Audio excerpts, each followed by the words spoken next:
Okay, you guys ready? Sure. Ready. The audio's good. My audio's okay. What? Is my is my audio okay? Got me. Over 240 million times each year, 911 technology saves countless lives. But with next generation 911, those numbers will get even better. Let's talk to some of the people behind this technology, unedited and completely off the cuff.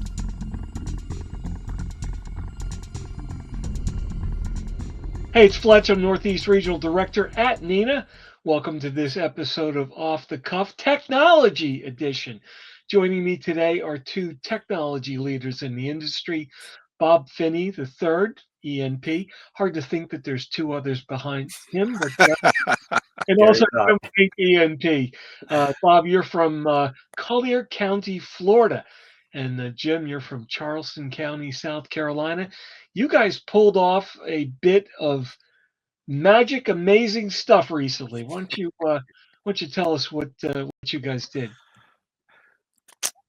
So it was kind of a long-term dream of Bob and I when we first met in 2017. And so the bottom line is we were able to connect two disparate ESI nets and actually alt route calls from Collier County to Charleston County. And it was pretty amazing. No, that's pretty. So you rerouted Charleston down to Collier. Oh, not yet. Not yet. That's just test Next number step. two. Okay. So the first you went from Collier up to South Carolina. Yeah, Bob was the brave guy. Yeah, so what do we got to lose, right? Or he's the guy that lost the coin flip. Yeah. Because if this didn't go good, it was going to be different kinds of headlines. Yes. Oh, yes. We So, were very aware of that. so what did it take to plan this out? I mean, what was the infrastructure that put the wild hair up your back to say, let's give this a try? So when Bob and I first started talking about it, and we said, look, next gen is designed for this. We can do this. And in our area in South Carolina, we have a coastal cooperative. There's 4 counties and a town and a city, and we all back each other up, and we've got procedures and things like that. If something hits our region, where do we go from here? Enter Bob. Bob. Yeah.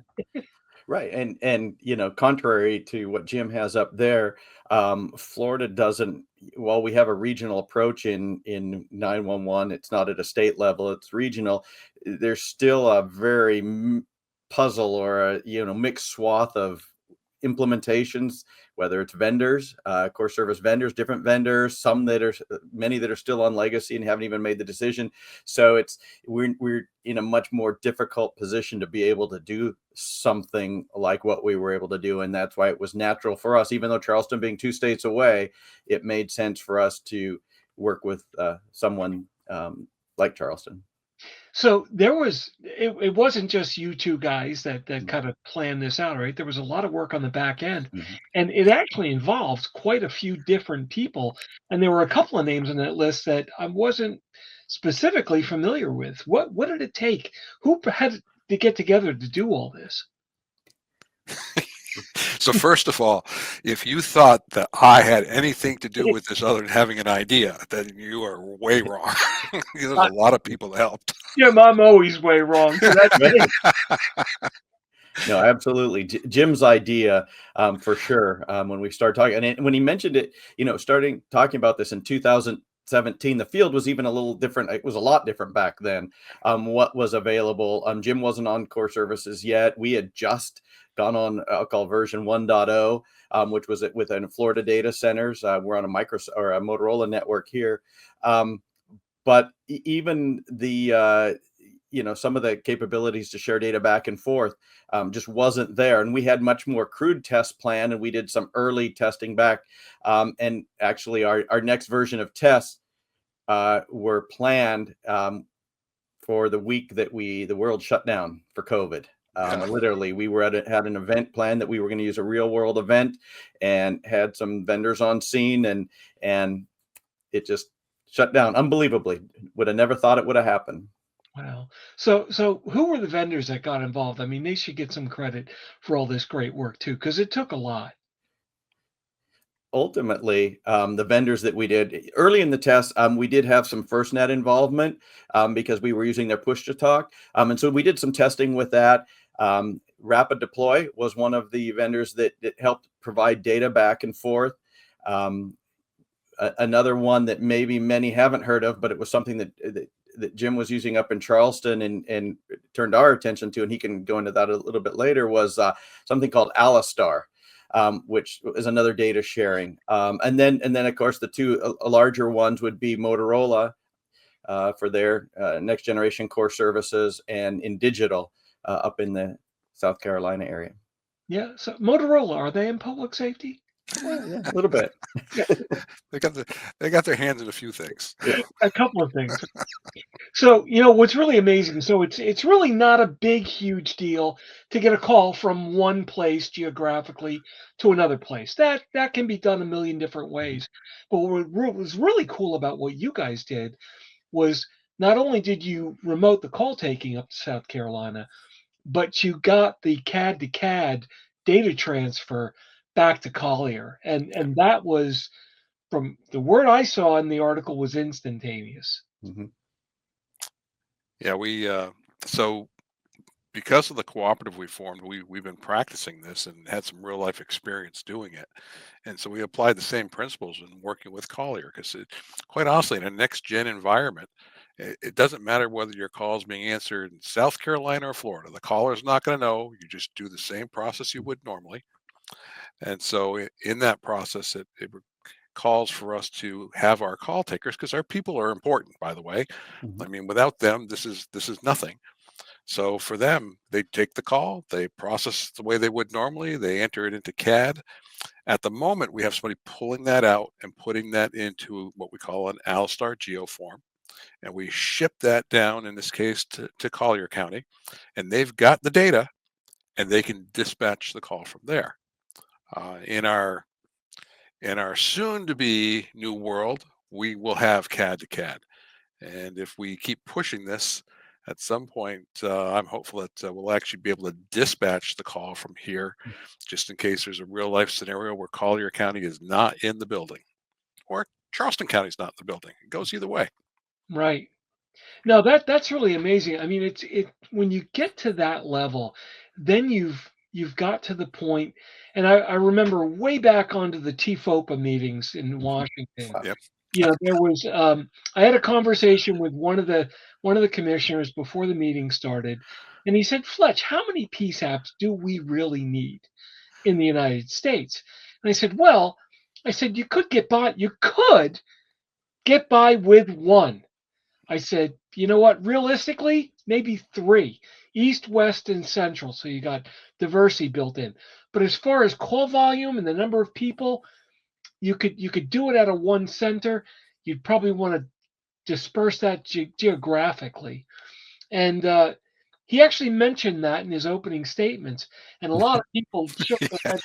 One PSAP for the entire United States. But I'll tell you what, if you do the math, and coming from the commercial contact center side, that supplied systems to United Airlines and Amazon and all these massive call centers, you look at the 911 call volume and they go, yeah, what are they all worried about? Because these people do that every day.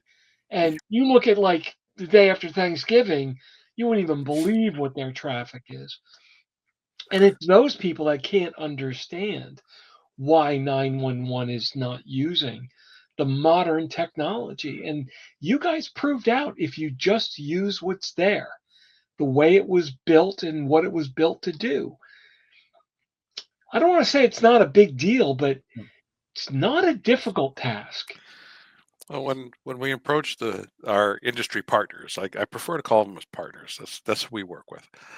And we said, "Well, can you do it?" And they said, "Well, yeah." And I said, "Well, why haven't we done it yet?" Nobody's asked. Exactly. Okay, we're asking. No, nobody lost the coin flip yet. Right. Well, and like you mentioned, Fletch, I mean, there is the potential for things to go wrong, and so you can't just do this on a whim. We've been talking about this a long time, and even in some of our early tests where we're not 911 calls, we were just transferring admin calls, just see, just kind of getting the feel for it. But when you start talking about actual 911, live 911 calls, it's got to work. I mean, it can't not be delivered, and so there were a lot of checks and balances in place through the process. But that prohibits a lot of people. I mean, at other agencies I've been in the past, they wouldn't have done that either. Even under other leadership, they would not have. It's too dangerous. But you have to weigh that with, okay, what about the time when you get hit with a storm and it goes nowhere. The caller gets into the system, it rings, and it goes nowhere. Which is worse, So you have to look at it sensibly, and then you have to definitely do some pre-work. Well, and it's not like you guys started last week and said, "Hey, what are you doing next Tuesday, Jim?" I mean, you 2017, if I heard you right, Yeah. you started Yeah. talking about this. Well, it is an evolution in a process, and so I think to our credit, we tested some things, without live calls. We made some adjustments.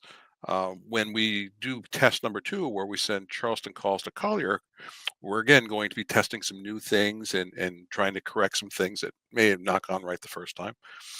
But the important thing was, I think, that when Hurricane Milton was coming up this past hurricane season, Right.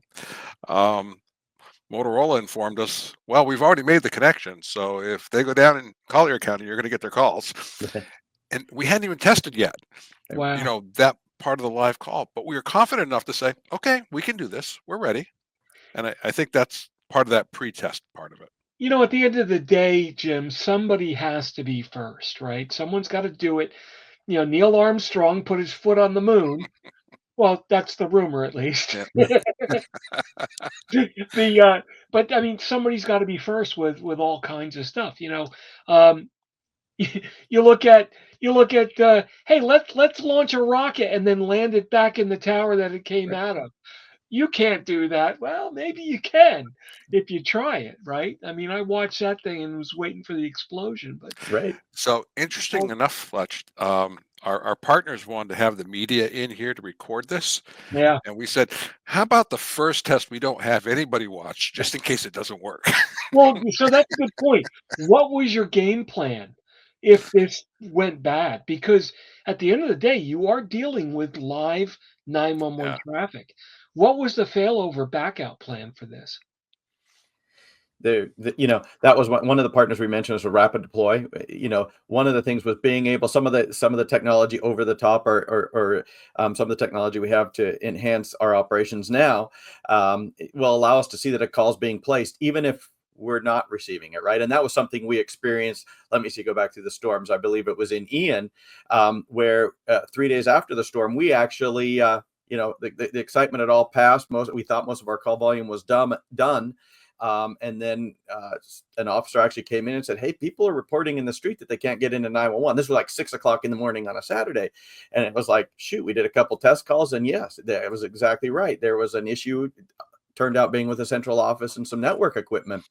And so we real quick started thinking of the tools we had, trying to figure out at the same time troubleshooting the problem, and we realized that with a rapid SOS or a rapid deploy, we were able to see that calls were being placed, because that takes a different call flow, right? So we were able to actually communicate. We were actually able to identify, in that case with Radius, we were able to send text messages. We could see there was a call there. We could start a unit rolling, even a deputy, even if we didn't know it was medical. We could get somebody heading to that address. And so we applied that here to where, hey, if we can see where the call's coming in, then and we're not receiving a voice call, we know there's an issue.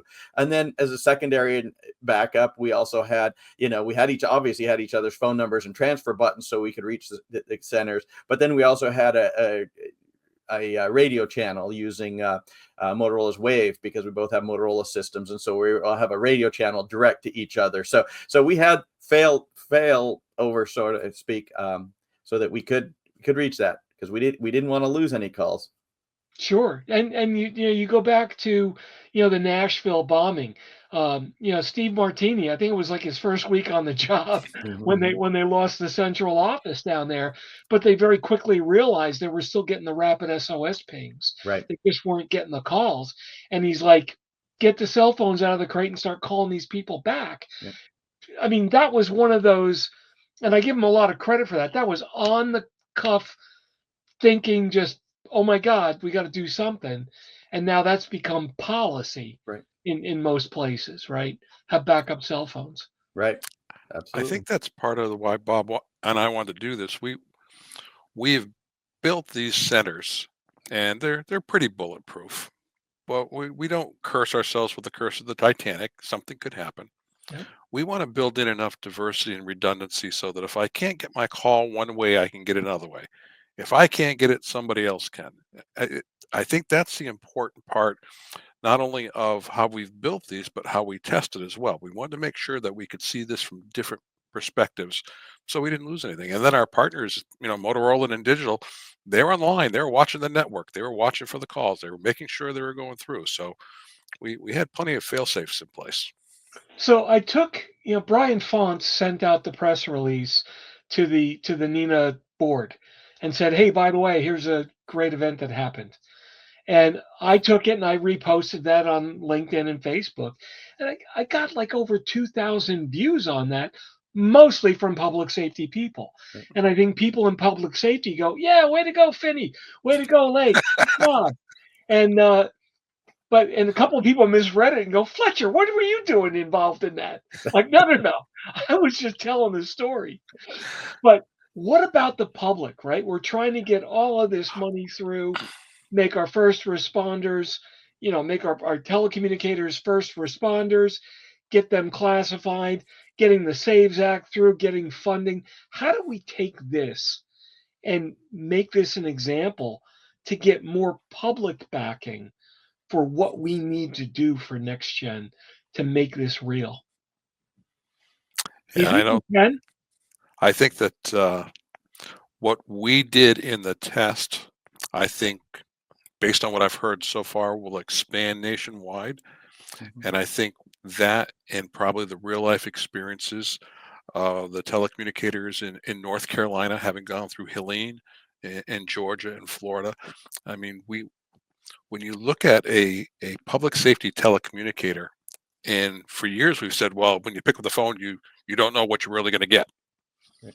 Well, now in our world, when you pick up the phone, you're not even sure where it's coming from. Hmm. And I think it just expands not only the role, but I think it expands the responsibilities of that position. So I hope they get the recognition Yeah. they're due on that. And kind of expanding on that, Mark, I mean, as well as anybody, that the public makes a lot of assumptions in regard to how 911 is handled. I mean, it's a black hole. I mean, unless something goes wrong and there's a news story that really focuses on what goes wrong. But I would hope that we start seeing stories like this and communities, and it happened several times with some of the storms we had in Florida, knowing and being able to say, hey, Charleston County has us, and even our leaders that do understand it a bit, but letting them know, hey, Charleston has us in case something bad happens. Of course, it makes us feel a lot better. But then hopefully they will start asking questions, both the decision makers and even the general public. Well, what do you mean? How does this actually work? And get a better understanding, and better understand the people on the other, under the headset, but also understand that there's a lot of work still ahead of us. I mean, this is a preliminary test to prove what's out there, but there's so much opportunity. But there, in a lot of places, I mean, Jim and I we have technology that we can work with. There are a lot of places in legacy world out there that have a lot, policy wise and funding wise, and hopefully it'll bring that kind of up to the forefront as well. Yeah, I think this proved out the layer 1 connectivity and a good part of the layer 2. The layer 3 and above, that's kind of probably in the next steps out here. Yeah. But like I said, you have to start somewhere, and I think it's great you're taking baby steps to move forward. I'm assuming you're going to have the press in there when you go from Charleston down to Collier. What are you gonna do, Bob? Yeah, we'll we're open to it for sure. Yeah, I mean I that think that that, should be that should be. but again, I think it's trying to find the right press, Right. the ones that will understand the importance of it and be able to tell that story. I think that's the difficult part. Well, that's a good point, Jim. But with all of the funding activity that's going on, this is kind of timed pretty well because you can say this is what we want to replicate across the country, Mhm. and this is the value that it brings. And I hate to, you don't want to wish disasters on anybody, but boy, what if you did have a hurricane right in the middle of this and you actually had to deploy this real time? I mean, think of the lives that would have been saved. Yeah, I think we always do this stuff for the public and our responders and our people. We always keep that in mind, and we certainly don't want to wish anything bad. And if even one leader went to a PSAP director and said, "Hey, they're doing this in Charleston Collier. What are we doing?" Mhm. And they could say, "Well, if you give me this amount of money, or if you allow me to do this, I can move forward." So we're kind of hoping that we're just pushing everybody else forward gently, lovingly, Right. getting them to move forward. Gentle shove. Yeah. So, what tips do you have for somebody who gets a hair up their back and says, "You know what? I want to do that." Geez, if Finney and Lake can pull that off, I can pull it. Right. Come on. Yeah, Bob, what's your tip on that, huh? Well, I mean, it's about partnerships, and uh, Jim and I have a good relationship. Um, Again, this was his idea, and I thought, man, this is great. And having somebody that's kind of at the same level, willing to work with you. But then, as he mentioned, our vendor partners, that's very important. And because if you don't ask, to his point, if you don't ask, they're not going to assist. But we're both dangerous enough, I guess, to with technology, not dangerous with technology, but we're willing to kind of push it to its limits. But then we don't do it irresponsibly. We've got the partners. We reach out, and so there's a need to do that. Even if, say, you're a PSAP director that's not the most technical, and maybe you generally work with your IT department and they handle everything for you. Start having conversation, with a partner that's willing to do it, and another PSAP or ECC, and then work with your vendor partner to be able to talk through it and establish it. And unfortunately, this is how we are in this industry.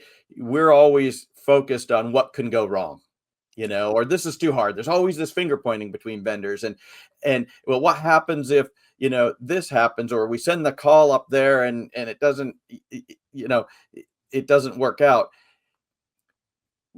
There were a lot of questions, and Jim, we went through a lot of these. Well, we don't have a CAD to CAD there, but just because there's issues, sometimes that I think scares us away.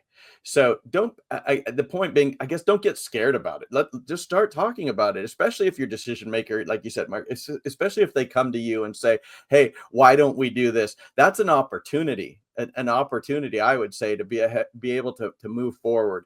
And there's a lot of agencies down here. We have, like I mentioned, a lot of regionalization. There's a lot of the smaller agencies that they don't have the resources, and some of this stuff just outright scares them. You can't do it alone.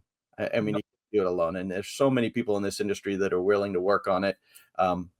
Take advantage of that. Let me ask you a question that's a little bit on topology. So what you guys have built is a point-to-point failover between two centers, or at least one way between two centers.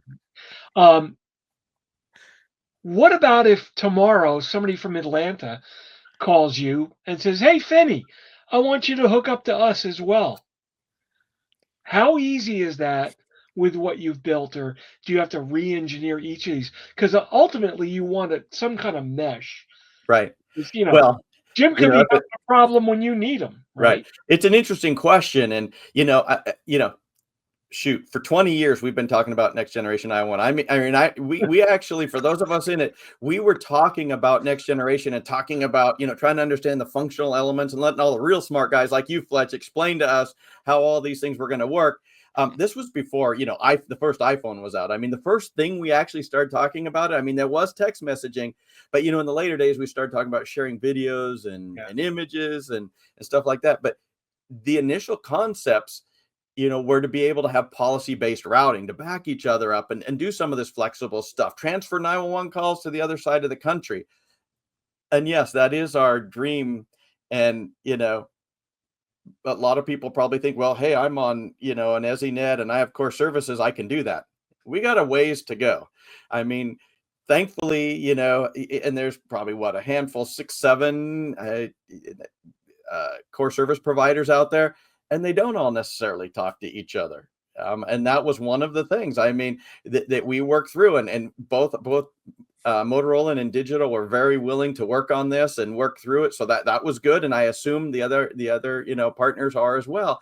But it's something, it's kind of you build one connection to one, you know, to each other. It's a one-off right at this point in time. You know, there's groups working on interoperability, total next gen interoperability, to where we get to that point where, you know, we'll be able, just with the, you know, the URL or the URN, be able to, you know, in our back ends, have calls go in second, third, fourth conditions, but we're not there yet. And so there's a lot of work to do. And I hope before I'm done, I know Jim's a little closer to retirement than I am, but I hope that when I'm done, we can do that, even if it's within the state of Florida. Like I say, with this across 67 counties, if I could transfer a call to, you know, Leon County without having to do a lot of front end work, that would be great. But we're a ways off from that, and tests like what we're doing will push us in that direction, definitely. Jim, I think Finney just called you old. I'm not quite sure. I didn't. No. He knows I'm counting my days. he's counting days. I think he's got the timer on his phone. Yeah. But, you know, that's to Bob's point and your question, Mark, that I think Motorola, and I know in Digital, is excited the fact that they've done this, because now they can offer this to their customers. Mhm. They've done it. They have a template. They have a playbook. And I think, you know, your question about Atlanta, you know, it's the same thing we're talking about. Start local. Make sure you've got, you know, somebody local for those blue sky outages, so to speak. And then when the green sky shows up, then that's where you count on something a little bit further away. And I think we're going to have that discussion in Texas here in a few weeks about, do we start talking about expanding this out so that there are regional support. In our case, within Digital, we just also recently successfully tested round robin. If Charleston County goes down, generally one PSAP can't take all of our calls for an extended amount of time. It's pretty busy. So now what we do is we can send calls to all of our partners based on their size, so scalability.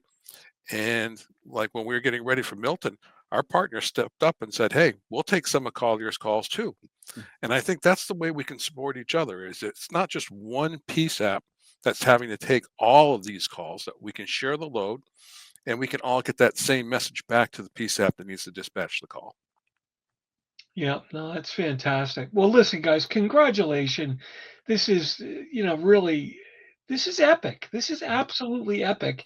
This is one of those points in our industry moving forward that, to many people outside the industry, this is just a small little dot on the line, but it's really a significant dot inside of our industry. What you guys have proved out is what we've been talking about for 20, 25 years. This is the vision of what Next Gen 911, what i3 has been all about. And I think it's a great day for the industry. So thank you both for all your hard work on this, even if it was just an idea and not taking all the blame if it went bad, Jim. Yeah, I got broad shoulders. Bob Finney III, ENP, Technical Director, Collier County, Florida Sheriff's Office, and Jim Lake, ENP, Charleston County, EC, up there in South Carolina. I was just there covering for Kathy Lowry, actually. What a great bunch of people in South Carolina. I'll just take a second to say, oh my God. Had a great time. Well, listen, guys, thanks so much. This is going to be very, very helpful. I'm sure you're ready to reach out to and talk to anybody that's got any questions. Absolutely. Absolutely willing to help. Perfect. All right. Listen, guys, have a great day, and thanks for joining me today. Thanks. Thank you, Fletch. Mark. Great to see you, Jim. Take care, everyone. Take care, Bob. Well, that wraps up this episode of Off the Cuff, Technology Edition. I'm your host, Mark Fletcher, ENP, and I'm the Northeast Regional Director for NENA, the 911 Association. You can follow me on Twitter at Fletch911. Also check out my profiles on LinkedIn and Facebook. Thanks for listening, and if you're in public safety, thanks for what you do. Stay safe and have a great day.